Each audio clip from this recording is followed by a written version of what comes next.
देख रहे हैं VS नेशन, आपका अपना Hindi news channel. VS nation में आपका एक बार फिर स्वागत है।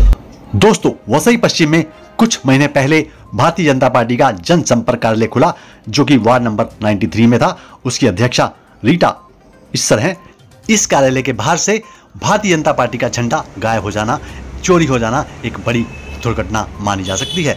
सत्तारूढ़ पार्टी बीजेपी का झंडा चोरी होना कोई छोटी बात नहीं है, लेकिन पुलिस में कंप्लेंट करने के बावजूद इस पर तेजी से एक्शन नहीं लिया गया है। ना ही इसके आला पदाधिकारियों ने इसमें कोई इंटरफेयर किया है, जबकि इस घटना की CCTV फुटेज भी पुलिस को मुहैया करा दी गई है। बावजूद इसके पुलिस अभी तक इस फुटेज में दिखने वाले आरोपी को नहीं पकड़ पाई है, नहीं ढूंढ पाई है। इस मुद्दे पर रीटा इस्सर क्या कह रही हैं, आइए सुनते हैं उनकी जुबानी। रीटा जी, आपके यहाँ जो झंडे लगे हुए थे बीजेपी के, वो चोरी हुए, कैसे हुए, कब हुए, और आपने क्या कंप्लेंट वगैरह की है? कुछ पता चल पाया किन लोगों ने ऐसी शरारत की है? अभी तक तो कुछ पता नहीं चला। कल हम लोगों ने पुलिस स्टेशन में एप्लीकेशन दी थी, तो उन्होंने कहा था कि हम आपको कांटेक्ट करेंगे।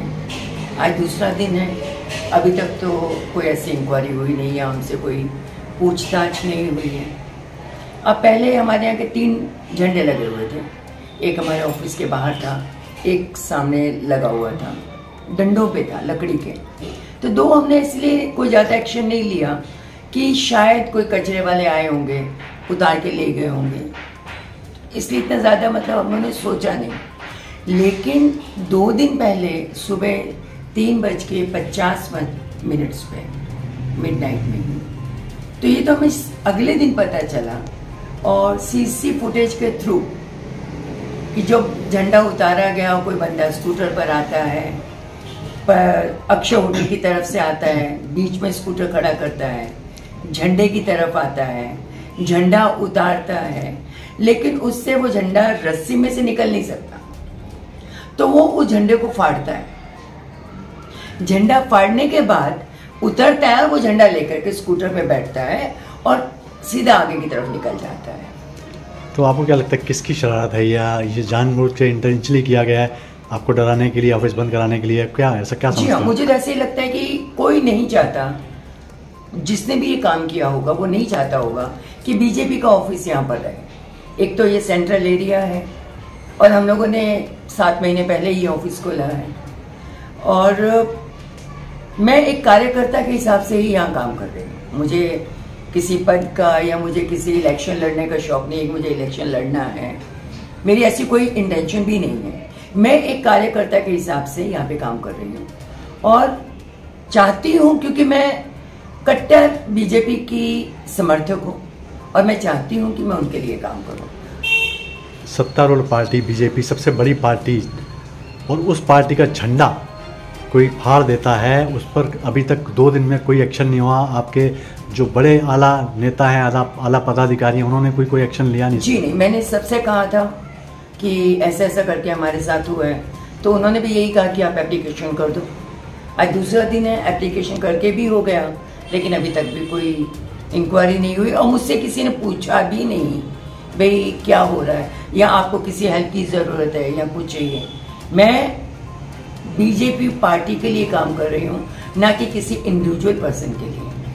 और काम करना भी मतलब मैं पेड नहीं हूँ, मैं सैलरी नहीं ले रही हूँ, मैं अपनी मर्जी से कर रही हूँ। क्यों? मैं देश के लिए कुछ करना चाहती हूँ। यही मेरी एक सोचती हूँ कि मैं अपनी भावनाओं को मैं किस तरह से व्यक्त करूँ कि मैं देशभक्त हूँ या मैं देश के लिए कुछ करना चाहती हूँ। दिस इज़ द रीज़न कि मैं आगे बढ़ना चाहती हूँ, और शायद मुझे ये रोकना चाह रहे हैं कि मैं ये ऑफिस बंद कर दूँ यहाँ से, और डर जाऊँ, और आगे फिर मैं एक्टिविटीज़। तो ये कौन सी, मतलब कौन लोग हो सकते हैं आपके हिसाब से? दूसरी पार्टी वाले हो सकते हैं, या आपके ही पार्टी के कोई होते हैं जो इस क्षेत्र में आना चाहते होंगे? देखिए, इसके बारे में मैं क्या कह सकती हूँ, मैं नहीं बोल सकती। अब ये काम तो पुलिस का है, इंक्वायरी करना, फुटेज है, अब ये उनका काम है, उनको देखना चाहिए कि हमारे लिए क्या सही है। अब इतनी बड़ी पार्टी का, देश की बड़ी सर्वोच्च पार्टी का झंडा कोई चुराता है और पुलिस कोई एक्शन नहीं लेती, तो आम आदमी का कोई झंडा या कुछ होता है तो पुलिस क्या एक्शन लेती होगी? वो कुछ नहीं करती होगी। अच्छा, मुझे अब ये भी डर है कि बाई चांस मैं तो ऑफिस में आती हूँ, सुबह 10 बजे आती हूँ, 2 बजे जाती हूँ, फिर 4 बजे आती हूँ, 8 साढ़े 8 बजे तक रहती हूँ। हो सकता है कल आके मुझे भी कोई नुकसान कर जाए, क्योंकि रोड पर है ये ऑफिस। तो उस वक्त का मैं क्या कहूँगी किसी से, जो आके करके चला जाएगा और उसके बाद क्या होगा, ये सबसे बड़ी सोचने की बात है। हमारी ये रिपोर्ट अच्छी लगी हो तो हमारा चैनल सब्सक्राइब कीजिए, लाइक कीजिए, शेयर कीजिए और बेल आइकन दबाना ना भूलें।